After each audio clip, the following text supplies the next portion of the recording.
Of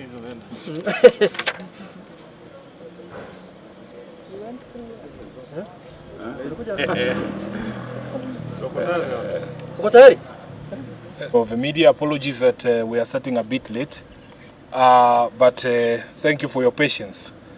We have had a meeting of the party central committee this morning to deliberate on a number of matters. Some of the members are present here with me to deliver this statement to you. So we have this morning resolved as ODM to officially launch preparations for the 2022 elections. And to this end, the following resolutions have been passed to guide the activities of the party going forward. Number one, the National Elections Board has been directed to forthwith begin the process of revamping the grassroots party structures through harmonization processes to fill existing gaps in the party leadership at the ward, branch and county levels. And the board shall release a timetable for that harmonization exercise within the next 7 days. The National Elections Board is further directed to immediately begin the process of identifying the party's presidential candidate for the purposes of the 2022 elections by inviting those interested to express their interest. The board shall therefore cause an advertisement to this effect to be carried by both print and electronic media within the next 3 days. Number three, that in order to protect and advance the interest of the party across the country, the Central Committee shall forthwith insist on structured and formal negotiations with partners and allies on all matters.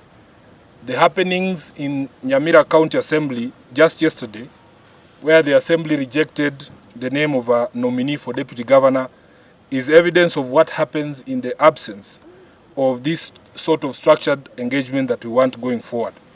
To remedy this, the party has nominated and shall be forwarding to the Governor of Nyamira its nominee for the position of Deputy Governor. For the same, in the same vein, in Nairobi, the party is going to insist that it gets to nominate the candidate for consideration as the Deputy Governor of Nairobi because of the vacancies that have happened, and we are aware that there are court processes that are going on.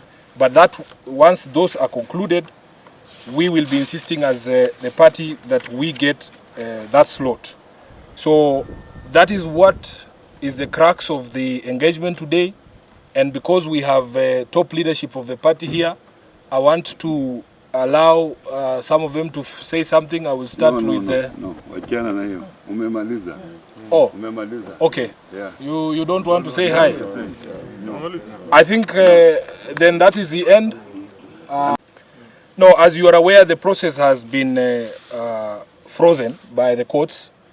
We believe in the rule of law, just like the Assumption of Office Committee has frozen its processes in swearing in the acting governor as a substantive governor. We will also wait for the court process to be concluded before we propose a name and forward that name to our partners in Jubilee for them to forward it to the Assembly for consideration and adoption. And maybe the last one for me. You said you are in the process of concentrating on BBI and then presidential candidate will come much later. The only thing that has changed is the calendar, because now we are in 2021. Elections are next year. As a political party that is looking to field candidates in all positions from president to MCA level, we must start those preparations early, identify our candidates early so that they have time to be able to sell their agenda to Kenyans. And is it true that signing a coalition agreement with them?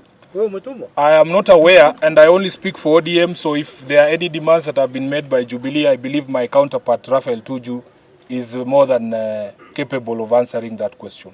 Can I hear from anyone else? Yes, Jeff? Jubilee Party, because according to them, they say that there is no formal cooperation between ODM and the Jubilee Party. And then also, yesterday I understand Raila Odinga held a the chair? First of all, yesterday's meeting, the deliberations were captured in a press release. And we discourage you from inserting deliberations or resolutions that were not part of the press release yesterday. Number two, as regards Nairobi, everybody is aware that ODM played an instrumental part in pursuance of the handshake in getting Nairobi back on track. The motions to remove Governor Sonko, both the one in February that aborted and the one that succeeded by our majority leader, were moved by members of ODM. So that is the reason upon which we Those are insist. details we shall communicate. Yeah. The very last one. Not from you. Anybody else? Watch out, Wasem. What tie? You're not saying anything today. Do you have a timeline of beginning? Do you have a timeline of going to have the 2022 president for the party? The chair of the National Elections Board is here. She has been tasked with putting the advertisement in the newspapers within the next 3 days. That advertisement will set out the criteria for consideration and also the timelines to be involved in that particular process. Thank you very much. Thank you.